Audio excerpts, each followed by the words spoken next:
bonjour à tous, la deuxième vidéo est donc sur le tableau croisé dynamique.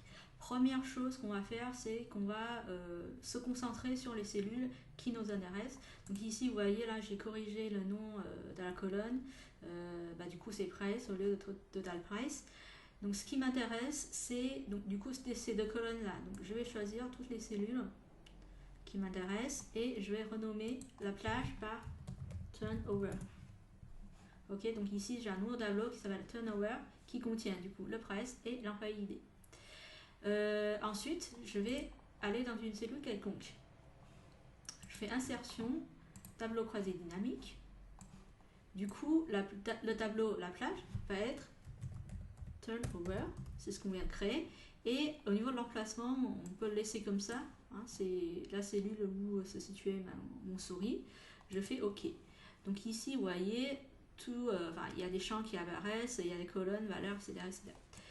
Donc, ce que je vais faire, c'est... je vais me poser la question, qu'est-ce dont j'ai besoin? J'ai besoin de calculer le chiffre d'affaires de chaque employé.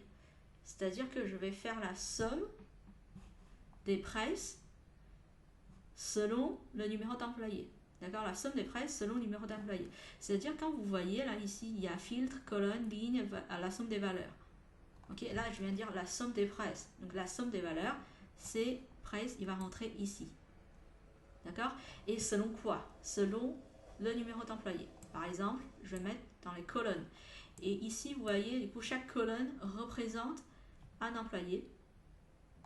Et pour chaque employé, 1, 2, 3, jusqu'à 8, je calcule la somme des prices, donc c'est son chiffre d'affaires. Et pour insérer le tableau croisé, le graphique croisé dynamique, ici vous avez juste graphique, insertion. Bon, écoutez, je vais prendre ce qui est proposé. Et là, j'obtiens mon petit tableau.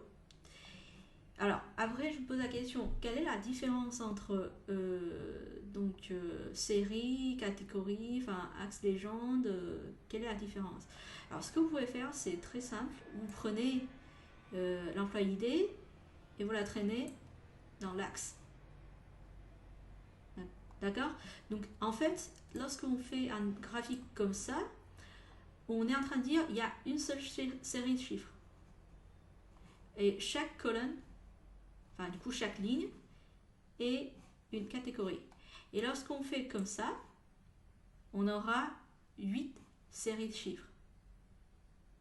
Les deux sont corrects. C'est juste, ça dépend comment on voit les choses. D'accord? Donc ici, moi personnellement, je préfère le voir comme 8 séries.